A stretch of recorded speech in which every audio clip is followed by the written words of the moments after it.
ఈ వీడియోలో switch statement గురించి ఎక్స్ప్లెయిన్ చేస్తున్నా. చూద్దాం ఒకసారి definition. The switch case statement is an alternative to the if else if ladder. So if else if ladder ఉంది కదా, ఆల్రెడీ ప్రీవియస్ వీడియోలో ఎక్స్ప్లెయిన్ చేశాను.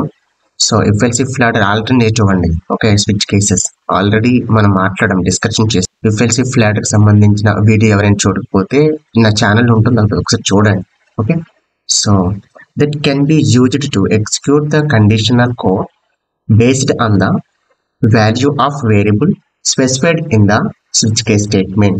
The switch block consists of cases to be executed based on the value of the switch variable. స్వేమీ అర్థం కాలేదు. సరే చూద్దాం. చూడండి, ఇక్కడ దీనికి ఎక్స్ప్లెనేషన్ ఈ సింటెక్స్ ఫార్మేట్లో డిజైన్ చేశాను. చూద్దాం. చూడండి, వాడు ఏమంటున్నాడంటే ఇది ఎక్స్ప్రెషన్ అంటే స్విచ్ వేరియబుల్. సో ఈ స్విచ్ వేరియబుల్స్ ఇక్కడ కేస్ వాల్యూ రెండు ఈక్వల్ అయితే ఈ సెట్ ఆఫ్ స్టేట్మెంట్స్, ఇక్కడ స్టేట్మెంట్స్ ఉన్నాయి కదా, బ్లాక్ ఆఫ్ స్టేట్మెంట్స్ ఉంటాయి, ఇవి ఎగ్జిక్యూట్ అవుతాయి. ఇన్ కేస్ ఆఫ్ ఈ expression or switch variable case 1 వాల్యూతో ఈక్వల్ కాలేదనుకోండి, ఇప్పుడు ఇలాంటి కేసెస్లో నెక్స్ట్ కేస్ 2 వాల్యూతో కంపారిజన్ చేయాలి. సో కేస్ 2 వాల్యూ అండ్ ఇక్కడ ఉన్న expression means switch case variable రెండు ఈక్వల్ అయితే ఇప్పుడు ఈ సెట్ ఆఫ్ స్టేట్మెంట్స్ మళ్ళీ ఎగ్జిక్యూట్ అవుతాయి. ఓకే, ఇలా మనం కేసెస్లో ఉండే వాల్యూస్తో మనం చెక్ చేసుకుంటూ పోవాలి. సో ఇక్కడ ఉన్న ఎక్స్ప్రెషన్ ఇక్కడ ఉన్న కేస్ వాల్యూస్తో ఏ ఒక్క వాల్యూ ఈక్వల్ కాకపోతే అప్పుడు బై డిఫాల్ట్ వాల్యూ ప్రింట్ అవుతుంది. ఇది యాక్చువల్ సింటెక్స్. సింటెక్స్ అనేది ఇంపార్టెంట్. ఓకే, సింటెక్స్ మైండ్లో ఉండాలి. ఈ సింటెక్స్ తెలిస్తే కనుక స్విచ్ కేస్ స్టేట్మెంట్స్ ప్రోగ్రామ్ మనం ఈజీగా రాయొచ్చు. ఓకే, సో ఒకసారి చూద్దాం. మీరు ఫ్లో చార్ట్ ఒకసారి చూద్దాం. చూడండి, ఇదేమో switch variable, switch condition. So ఇక్కడ ఉన్న ఫస్ట్ కేసు, ఇక్కడ స్విచ్ రెండు ఈక్వల్ అవ్వాలి. అయితే ఓకే ట్రూ, ఇక్కడ స్టేట్మెంట్స్ ప్రింట్ అవుతాయి. ఓకే, ఫాల్స్ అయితే మళ్ళీ ఇక్కడున్న case value, case 2 value and ఇక్కడ స్విచ్ కేస్ రెండు మళ్ళీ కంపారిజన్ చేయాలి. ట్రూ అయితే మళ్ళీ ఇక్కడ సెట్ ఆఫ్ స్టేట్మెంట్స్ ప్రింట్ అవుతాయి. ఫాల్స్ అయితే మళ్ళీ ఇక్కడున్న కేసుతో ఈ వాల్యూ కంపారిజన్ చేయాలి. ఇలా చెక్ చేసుకుంటూ పోవాలి. ఇది actually flow chart, right? So ఒకసారి ప్రోగ్రామ్ చూద్దాం. ఓకే, ప్రోగ్రామ్ చూద్దాం, అప్పుడు మీకు క్లియర్గా ఇంకా అర్థమవుతుంది. Hash include stdio.h. సో చూడండి, కేర్ఫుల్గా వినండి. నేను బిగినర్స్ పాయింట్ ఆఫ్ వ్యూలో ఈ ఛానల్స్లోని వీడియోస్ అన్నీ క్లియర్గా ఎక్స్ప్లెయిన్ చేస్తున్నాను. సో ఎవరైతే స్టార్టింగ్ సి లాంగ్వేజ్ నేర్చుకుంటున్నారో వాళ్ళకి యూస్ఫుల్గా ఉంటుందండి. ఓకే, నెక్స్ట్ వన్ CLRSగా. నెక్స్ట్ వన్, సో నేను ఇక్కడ వేరియబుల్ క్రియేట్ చేస్తున్నాను. int a is equal 15 switch. ఇక్కడ ఎక్స్ప్రెషన్స్ మెన్షన్ చేయాలి. Okay, it is the expression or switch variable, right? So opening brackets, closing brackets, ఇక్కడ మీరు కేసెస్ అన్ని ఇంప్లిమెంటేషన్ చేయాలి. ఓకే, కేస్ స్పేస్ ఇచ్చి కేస్ 10 తీసుకుంటున్నాను. Okay, so semicolon. ఇది సింటెక్స్ అండి, ఇలానే రాయాలి. ఓకే, కేస్ చూడండి, కేస్ స్పేస్ ఇక్కడ వాల్యూ అండ్ వాల్యూ మీరు ఏ వాల్యూ అయినా ఇక్కడ డిఫైన్ చేయొచ్చు, no problem. Okay, now printf statements. Printf ఇక్కడ నేను విత్ ఇన్ ద డబుల్ కోట్లో good morning. Okay, right. Now ఇక్కడ బ్రేక్, స్విచ్ కేసెస్లో బ్రేక్ స్టేట్మెంట్స్ ఉంటాయండి. Okay, right. Next one, in case of ఈ కేస్ వాల్యూ ఇక్కడున్న వేరియబుల్తో equal కాలేదనుకోండి, ఈ స్టేట్మెంట్ ప్రింట్ అవ్వదు. ఇంకా నెక్స్ట్ కేసుతో మనం కంపారిజన్ చేయాలి ఈ a value. Okay, right. So now case next 15 semicolon. Now printf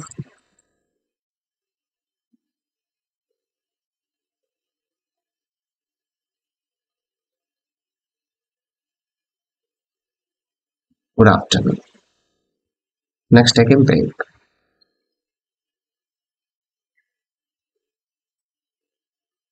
Next one, case 20 def.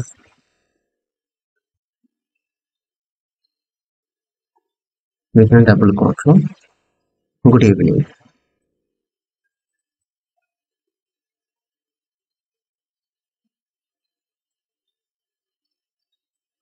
Next one, break.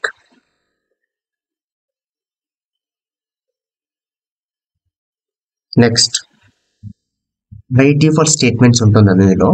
Okay, అంటే ఇక్కడ స్విచ్ వేరియబుల్ ఇక్కడ ఉన్న ఏ కేస్ వాల్యూస్తో ఈక్వల్ కాలేదనుకోండి, ఇప్పుడు బై డిఫాల్ట్ వాల్యూ ప్రింట్ అవ్వాలి. ఓకే, దానికి ఓకే బై డిఫాల్ట్స్ ఇది syntax ఇలానే రాయాలి, బై డిఫాల్ట్ అని చెప్పి. ఓకే, ఇక్కడ ఒక స్టేట్మెంట్ మీరు మెన్షన్ చేయాలి. Okay, now printf okay within the double కోట్లో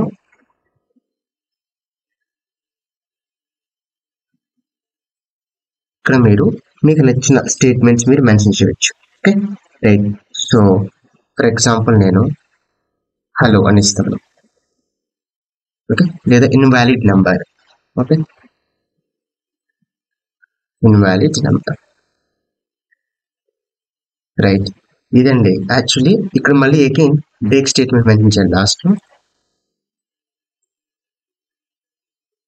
సెమికోలన్. సో ఇక్కడ మీరు గెట్ సిరీస్ మెన్షన్ చేయాలి, సెమికోలన్. ఇదండి స్విచ్ స్టేట్మెంట్ సంబంధించి ప్రోగ్రామ్. ఒకసారి దీన్ని మనం ఎగ్జిక్యూట్ చేద్దాం. ఓకే, సో మిస్టేక్స్ ఏం లేవండి.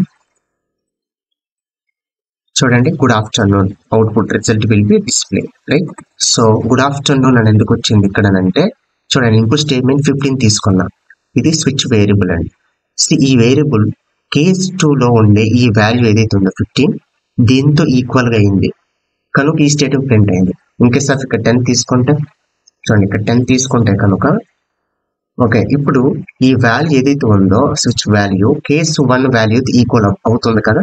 సో ఇప్పుడు ఇది రన్ చేస్తే కనుక గుడ్ మార్నింగ్ అని ప్రింట్ అవ్వాలి. ఓకే చూడండి ఒకసారి, చూడండి గుడ్ మార్నింగ్ అని ప్రింట్ అయింది. ఓకే, ఫర్ ఇన్కేస్ ఆఫ్ ఇక్కడ నేను 20 మెన్షన్ చేస్తాను. చూడండి 20 మెన్షన్ చేస్తే కనుక చూడండి కేస్ 1 వాల్యూ ఈక్వల్ అవ్వట్లేదు, నెక్స్ట్ కేస్ 2 వాల్యూతో ఈక్వల్ అవ్వట్లేదు కనుక ఈ స్టేట్మెంట్స్ ఏవి ప్రింట్ అవ్వవు. నెక్స్ట్ కేస్ 3 వాల్యూతో ఈక్వల్ అవుతుంది కనుక గుడ్ ఈవినింగ్ అని చెప్పి ప్రింట్ అవ్వాలి. ఓకే చూడండి ఒకసారి, చూడండి good evening right. So in case of ఇక్కడ 21 అని మెన్షన్ చేస్తా, స్విచ్ వేరియబుల్ ఏదైతే ఉందో కేస్ 1తో కంపారిజన్ చేయాలి. 10 ఇక్కడ 21 ఈక్వల్ కాదు కనుక ఈ స్టేట్మెంట్ ప్రింట్ అవ్వదు. నెక్స్ట్ వన్ కేస్ 2తో కంపారిజన్ చేయండి, ఇక్కడ 15 ఇక్కడ 21 రెండు ఈక్వల్ కాదు కనుక గుడ్ ఆఫ్టర్నూన్ అనే స్టేట్మెంట్ ప్రింట్ అవ్వదు.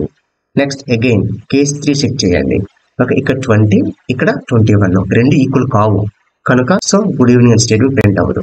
నెక్స్ట్ బయట ఏవి కూడా ఇక్కడ ఏ కేసుతో కూడా ఈ వాల్యూ ఈక్వల్ కావట్లేదు. సో అందుకని బై డిఫాల్ట్ వాల్యూ ఏదైతే ఉందో ఈ ప్రింట్ ఓకే ఇన్వాలిడ్ నెంబర్ ఈ స్టేట్మెంట్ ప్రింట్ అవ్వాలి. ఓకే, ఇక్కడ ఇన్వాలిడ్ నెంబర్ అనే రాయాలనే రూల్ ఏం లేదు, you can mention any type of statements right. So ఇక్కడ చూద్దాం ఒకసారి రన్ చేద్దాం. చూడండి invalid number, I hope it's very clear. So ఇక్కడ ఏదైనా మీరు మెన్షన్ చేయొచ్చు ఇక్కడ. ఓకే, సో ఇక్కడ వెల్కమ్ టు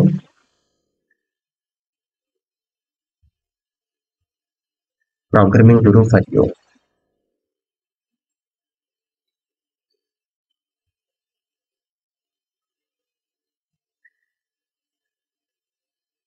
సో ఒకసారి రన్ చేద్దాం. And welcome to programming Guru for you statement by default value. Okay, I hope it's very clear.